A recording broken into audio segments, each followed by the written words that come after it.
Hello and welcome আমাদের education class 11। তো তোমাদের সাথে আজকে আমার এই ফার্স্ট ক্লাস। তোমরাও নতুন, সদ্য মাধ্যমিক পাশ করে এখন ক্লাস 11-এ ভর্তি হয়েছো। তবে আশা করি তোমরা সকলে ভালো আছো। এইভাবে অনলাইন ক্লাস হয়তো তোমাদের এই মাধ্যমিকের পর এই সিচুয়েশনের জন্য ফার্স্ট টাইম। তো যাই হোক, এইভাবেই আমাদের চলতে হবে, কারণ এই প্যান্ডেমিক যে সিচুয়েশন চলছে, তো এর জন্য তো আমাদের স্টাডি বা পড়াশোনা বন্ধ করে রাখলে চলবে না, আমাদের তো এগোতে হবে। তো এই জন্যই আমাদের অনলাইন ক্লাসের আয়োজন। এইভাবে ক্লাস করতে হয়তো তোমরা খুব বেশি অভ্যস্ত নও, তবুও আমরা চেষ্টা করব যাতে এই রকম ক্লাসের মধ্য দিয়েই আমাদের পঠন পাঠনটাকে এগিয়ে নেওয়া যায়। তো যাই হোক, আমাদের এবার যে পড়ার বিষয় সেটাই আমরা ঢুকি। তোমরা মাধ্যমিক দিয়েছো, তোমরা জানো যে মাধ্যমিকের আগে পর্যন্ত তোমরা কী কী সাবজেক্ট পড়েছো। সেখানে তোমাদের Bengali, English, math, geography, history, physical science, life science, এই সাবজেক্টগুলো ছিল। তো এডুকেশন, হ্যাঁ, আজকে যে তোমাদের বিষয়টির ক্লাস আমি নিচ্ছি, অমিত স্যার, এডুকেশন, এই এডুকেশন বিষয়টি কিন্তু তোমরা ফার্স্ট টাইম পড়ছো। এই এডুকেশন কিন্তু তোমাদের আগে ছিল না। তা তোমাদের স্বাভাবিক একটা মাথার মধ্যে একটা প্রশ্ন ঘুরবে যে এডুকেশন বিষয়টা আসলে কি। এই এডুকেশন বিষয়ের মধ্যে কি কি বিষয়বস্তুই বা রয়েছে। তোমরা এটা ভালো করে জানবে যে এডুকেশনের বাংলা অর্থ কি। আমরা সাধারণভাবে জানি এডুকেশনকে বাংলায় বলে শিক্ষা। তো এই শিক্ষা, এই বিষয়টা তো আমরা যা কিছু শিখি, যেমন আমরা যদি ভূগোল পড়ি, আমরা যদি ইতিহাস পড়ি, আমরা যদি বাংলা পড়ি, যাই কিছু শিক্ষা গ্রহণ করি তাকেই আমরা শিক্ষা বলি। তাহলে এই এডুকেশন বিষয়টাকে আলাদা করে কেন শিক্ষা বলা হচ্ছে, এটা মাথায় রাখবে। এই বিষয়টা ইংলিশ নাম এডুকেশন হলেও বাংলায় কিন্তু একে আমরা শুধুমাত্র শিক্ষা বলি না, একে আমরা বলি শিক্ষা বিজ্ঞান। হ্যাঁ, শিক্ষা বিজ্ঞান। তো আমরা বিজ্ঞান কাকে বলবো, তোমরা এটা মাথায় রাখবে যে বিজ্ঞান আমরা সেই জিনিসটাকেই বলবো যাকে আমরা দেখতে পাই এবং পরিমাপ করতে পাই। তাহলে শিক্ষার মধ্যে দিয়েও আমরা এমন অনেক কিছু বিষয়বস্তু দেখতে পাই যেগুলো কিন্তু গবেষণাযোগ্য। অর্থাৎ শিক্ষার মধ্য দিয়ে আমরা অনেক বিষয়ের গবেষণা করতে পারি এবং শিক্ষার মধ্যে দিয়ে আমরা অনেক কিছু পরিমাপ করতে পারি। এবার কী কী পরিমাপ করতে পারি বা কী কী গবেষণা করতে পারি শিক্ষার মধ্য দিয়ে, সেটাই আমি তোমাদের ধীরে ধীরে বলবো। শুধু তাই নয়, আমরা যে এই যে শিক্ষা বিজ্ঞান বিষয়টা পড়ছি, এই পুরোটাই কিন্তু একটা এক্সপেরিমেন্ট বেসড। অর্থাৎ এই বিষয়টা কিন্তু শুধুমাত্র কিছু তথ্য প্রদান করে না যে এটার মধ্যে এই রয়েছে, এটার মধ্যে এই রয়েছে, সেরকম কিছু নয়। শিক্ষাবিজ্ঞান বিষয়টা হচ্ছে টোটাল বা অল ওভার যে শিক্ষা ব্যবস্থা এবং তার সঙ্গে শিক্ষার সাথে যে রিলেটেড বিষয়বস্তুগুলো রয়েছে, সেই টোটাল বিষয়বস্তুর যে একটা গবেষণাধর্মী মতামত বা একটা যে পরিমাপযোগ্য মতামত, অর্থাৎ শিক্ষা বিজ্ঞানের মধ্য দিয়ে আমরা কি কি বিষয় গবেষণা করতে পারি, কোন কোন বিষয়গুলোকে পরিমাপ করতে পারি, তারই বিষয়বস্তু কিন্তু এই বিষয়টির অন্তর্গত। তো আমরা একবার জানবো যে এই এডুকেশন বিষয়টিতে আমরা অ্যাকচুয়ালি কি কি জানবো। সামগ্রিকভাবে বলতে গেলে, যেহেতু এডুকেশন শিক্ষা বিজ্ঞান, তাই এখানে আমরা অনেক কিছু পরিমাপ করতে পারি। কি পরিমাপ করতে পারি? একজন শিক্ষার্থীর চাহিদা, তার আগ্রহ, তার মনোযোগ, তার বুদ্ধি, তার ক্ষমতা, দক্ষতা, টোটাল কিছু আমরা এই শিক্ষা বিজ্ঞানের মধ্য দিয়ে পরিমাপ করতে পারবো এবং জানতে পারবো। এবার তোমরা দেখো যে আমরা একজন ব্যক্তি বা একজন শিক্ষার্থীর এই যে চাহিদা, আগ্রহ, বুদ্ধি, ক্ষমতা, দক্ষতা, স্মৃতি, এগুলো যে মাপছি, কিভাবে মাপবো? তাহলে নিশ্চয়ই আমাদের মনোবিদ্যার জ্ঞান থাকতে হবে বা সাইকোলজির জ্ঞান থাকতে হবে। ঠিক এই জায়গাটাই আমি তোমাদের বলতে চাইছি যে শিক্ষা বিজ্ঞানের মেরুদণ্ড যদি বলতে চাও বা শিক্ষা বিজ্ঞান বিষয়টি যে সামগ্রিক যে বেসের উপর দাঁড়িয়ে আছে সেটাই কিন্তু সাইকোলজি। অর্থাৎ শিক্ষাবিজ্ঞান বিষয়টির একটা মেজর পার্ট হচ্ছে সাইকোলজি। আমরা এই শিক্ষাবিজ্ঞানের মধ্য দিয়ে বিভিন্ন সাইকোলজিক্যাল অ্যাসপেক্টগুলো জানতে পারবো। যেমন এটা আমরা জানতে পারবো যে একজন স্টুডেন্ট তার ক্ষমতা কতখানি, সে ফিউচারে কতখানি এস্টাবলিশমেন্ট হবে, তার দক্ষতা কতখানি, তার মেমোরি পাওয়ার কতখানি, তার ইন্টেলিজেন্স কতখানি বা বুদ্ধি কতখানি, তার ব্যক্তিত্ব কীরূপ, সে কিভাবে অপরের সঙ্গে মিশবে, অপরের চাহিদাগুলোকে বুঝবে, অপরের সঙ্গে অ্যাডজাস্টমেন্ট করবে, যে সেই ক্ষমতাই বা তার মধ্যে কতখানি। এই টোটাল কিন্তু আমরা এই শিক্ষাবিজ্ঞান বিষয়ের মধ্য দিয়ে জানবো with the help of psychology. অর্থাৎ সাইকোলজির হেল্প নিয়ে বা সাইকোলজিকে আশ্রয় করে আমরা এডুকেশন বিষয়ের মধ্য দিয়ে একজন শিক্ষার্থীর এই বিষয়গুলি জানতে পারবো, তার বুদ্ধি, তার স্মৃতি, তার ক্ষমতা প্রভৃতি বিষয়গুলো জানতে পারবো।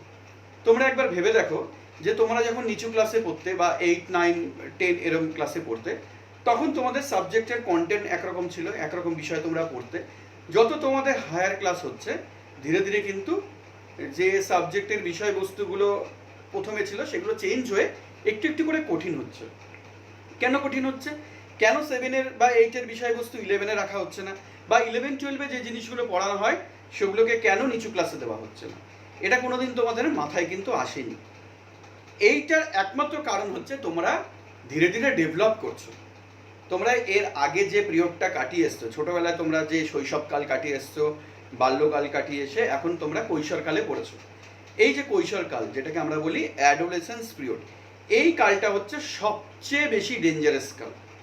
কারণ এই সময় আমাদের মধ্যে 157 রকমের ইমোশন কাজ করে, যেটা এর আগে বা এর পরবর্তী যে আমাদের লাইফ স্টেজগুলো আসবে তার মধ্যে কাজ করে না। তাই এই বয়সের মধ্যে যে সবচেয়ে বেশি ইমোশনগুলো কাজ করে এবং সবচেয়ে বেশি আমরা বিভিন্ন রিস্কমূলক কাজের মধ্যে নিজেদেরকে নিযুক্ত করি। তাহলে এই বয়সের একজন শিক্ষার্থীর কীরকম আগ্রহ হতে পারে, কীরকম চাহিদা হতে পারে, বা তার বোঝার ক্ষমতাই কীরকম, তার ব্যক্তিত্বই বা কীরকম হবে, সেগুলো নিশ্চয়ই তার আগে ওই বাল্যকাল বা শৈশবকালের মতন ছিল না। ধীরে ধীরে তোমার ডেভেলপ ঘটছে, বয়স বাড়ছে, তোমার মধ্যে ম্যাচুরিটি বাড়ছে, তোমার বোঝার ক্ষমতা বাড়ছে, তোমার ব্যক্তিত্ব বাড়ছে। তাহলে আমরা শৈশব বা বাল্যকালে যে জিনিসগুলো বুঝতাম বা যে জিনিসগুলো জানতাম তার থেকে নিশ্চয়ই এখন অনেক বেশি আমাদের নলেজ পাওয়ার বেড়েছে। তাই স্বভাবতভাবেই আমাদের যে বিষয়বস্তু মানে ধীরে ধীরে যে ক্লাস 7 বিষয় একরকম, ক্লাস 8 বিষয় একরকম, 9 আস্তে আস্তে বিষয়ের কাঠিন্য মানও কিন্তু ধীরে ধীরে ডেভেলপ করেছে। আবার যদি এই উঁচু ক্লাসের বিষয়গুলোকে নিচু ক্লাসে রাখা হতো তখন কিন্তু তোমাদের এগুলো মাথার উপর দিয়ে যেত, তোমরা কিছু বুঝতে না। তাই বিভিন্ন বড় বড় শিক্ষাবিদ এবং সাইকোলজিস্টরা মিলে আমাদের এই সিলেবাস, আমাদের এই কারিকুলাম তৈরি করেছে। এবং যত বড় বড় সংস্থা যেগুলো আমাদের কারিকুলাম তৈরি করে থাকে, যেমন NCERT, SCERT, UGC, NCT, এদের কিন্তু কাজই হলো এই সিলেবাস বা কারিকুলাম ফর্ম করা। এবং যেখানে কিন্তু বসে আছে বড় বড় এই এডুকেশনাল লোকরা, শিক্ষাবিদ এবং সাইকোলজিস্ট। একজন সাইকোলজিস্ট বলে দেয় যে একজন বাল্যকাল বা একজন কৈশোরকালের শিক্ষার্থীর কতখানি দক্ষতা বা কতখানি ক্ষমতা থাকতে পারে, সেই অনুযায়ী শিক্ষাবিদরা সেইটাকে বেস করে কোন কোন বিষয়গুলোকে কোন ক্লাসে রাখা হয় সেইভাবে ডিস্ট্রিবিউট করে। তো এই হলো আমাদের মেন শিক্ষাবিজ্ঞানের বেস, যেখানে টোটাল বিষয়টাই কিন্তু সাইকোলজি। এবং তোমরা যেহেতু ক্লাস 11 পড়ো, তোমাদের প্রত্যেকেরই এখন কৈশোরকাল। আমরা জানি যে কৈশোরকালে স্প্যান হচ্ছে, যেটাকে আমরা টিনেজার্স বলি, 13 থেকে বা 12+ থেকে 18+ বা 19 পর্যন্ত। এবং যার মধ্যবর্তী স্টেজ, তোমরা এখন অন অ্যান অ্যাভারেজ 16 বছরই ধরলাম তোমাদের, যার মধ্যবর্তী স্টেজে কিন্তু তোমরা রয়েছো। তো এই বয়সের যে ডিটেলস আলোচনা, যে একজন কৈশোরকালের শিক্ষার্থীর কীরকম চাহিদা হতে পারে, কীরকম তার ডেভেলপমেন্ট হয়, কোন কোন দিকগুলোকে সে পছন্দ করে, কেনই বা সে বিভিন্ন দিকে তার মেন্টালিটিগুলো ডিসব্যালেন্সড হয়ে থাকে, যে তার কোনো কিছুই কোনো সময় মনে হয় যে ভালো লাগে না করতে, কোনো সময় মুড অফ করে থাকে, কোনো সময় মনে হয় যে না খুব চেয়ার করতে ইচ্ছা করে। তো এই জিনিসগুলো কিন্তু এই সময়কার বিভিন্ন বৈশিষ্ট্য। তো এগুলো কেনই বা হয় বা এটা কি কোনো ধরনের প্রবলেম কি না, বা এর থেকে কিভাবে ওভারকাম করা যায়, বা কোনটা ন্যাচারাল কোনটা আনন্যাচারাল এই বয়সের সাপেক্ষে, সেগুলো আমরা এই টোটাল এডুকেশন থেকে জানতে পারবো। এবং তোমাদের একটা চ্যাপ্টারই রয়েছে গ্রোথ অ্যান্ড ডেভেলপমেন্ট, যেখানে আমরা টোটাল এই অ্যাডোলেসেন্স পিরিয়ডের মানে তোমাদের যে বয়সটা সেই বয়স সম্পর্কে আমরা ডিটেলসে জানবো। এবং এই জায়গাটা টোটাল কিন্তু সাইকোলজি বেসড, তাই আমরা এর মধ্যে দিয়ে এডুকেশনের পাশাপাশি কিন্তু অবশ্যই ভালো করে সাইকোলজিটা বুঝবো। তো প্রথম দিন আমি তোমাদের একটা অল ওভার ধারণা দিচ্ছি, কোনো পার্টিকুলার চ্যাপ্টারের মধ্যে ঢুকছি না। তোমাদের যেহেতু এই বিষয়টা নতুন, তোমরা ক্লাস 11-এ নিয়েছো, আগে কোনো দিন পড়োনি, তাই আমি আর মানে কোনো আজকে চ্যাপ্টারের মধ্যে ঢুকছি না। আমি নেক্সট দিন থেকে চ্যাপ্টার ঢুকে কন্টেন্টগুলো আলোচনা করব। আজকে ওভারঅল একটা আলোচনা করছি টোটাল বিষয়টা সম্পর্কে, যাতে তোমাদের কনসেপ্টটা ক্লিয়ার হয় এবং পরবর্তী ক্লাসগুলো করতে সুবিধা হয়। তো আমরা আজকে এবার জানবো যে ক্লাস 11-এ যে এডুকেশন বিষয়টা রয়েছে, তো স্বাভাবিকভাবেই তোমরা আগে যে ক্লাসগুলো করে গেছো বা আগে যে পরীক্ষাগুলো দিয়ে এসছো সেখানকার কোশ্চেন প্যাটার্ন এবং মার্কস ডিস্ট্রিবিউশন ডিফারেন্ট ছিল। এবারে কিন্তু ডিফারেন্ট। তোমরা হয়তো শুনেছো যে তোমাদের 80 মার্কস রিটেন করতে হবে এবং 20 মার্কসের প্রজেক্ট করতে হবে। এডুকেশনেও সেম, 80 মার্কসের রিটেন এক্সাম হয় এবং 20 মার্কস প্রজেক্ট হয়। তো এই 18 মার্ক, এই যে 80 মার্কস রয়েছে 80 নম্বর, এই 80 নম্বরের মধ্যে কিন্তু আবার কোশ্চেন প্যাটার্নে বিভিন্ন রকমের ডিস্ট্রিবিউশন রয়েছে। না কি ডিস্ট্রিবিউশন? এইখানে যে 80 মার্কস রয়েছে তার মধ্যে 40 নম্বর তোমাকে ব্রড কোশ্চেন লিখতে হবে, আর বাদবাকি যে 40 নম্বর রয়েছে 80 নম্বরের মধ্যে সেখানে তোমাকে শর্ট কোশ্চেন লিখতে হবে। এই যে 40 নম্বরের শর্ট কোশ্চেনও আবার দুটো ভাগে বিভক্ত। একটা হচ্ছে এমসিকিউ। এমসিকিউ মানে নিশ্চয়ই তোমরা বোঝো, মাল্টিপল চয়েস কোশ্চেন, যেখানে তোমাকে 4টে অপশনের মধ্যে থেকে সঠিক অপশনটা বেছে নিতে হবে। এরকম আসবে 24খানা।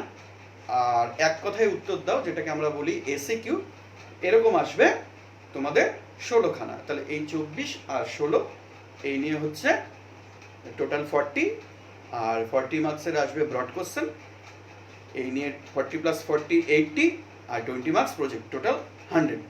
এবার বলি যে 40 মার্কস যে তোমাদের ব্রড কোশ্চেন আসবে সেখানে কিন্তু তোমাদের 5টা প্রশ্ন লিখতে হবে 8 মার্কসের। তোমাদের যে টোটাল সিলেবাস রয়েছে তার মধ্যে থেকে 5খানা ব্রড কোশ্চেন লিখতে হবে, 5 × 8 40 মার্কস। আর 40 মার্কস তো শর্ট কোশ্চেন আমি বলে দিলাম, 24 এমসিকিউ আর 16 এসিকিউ, এই নিয়ে টোটাল 80।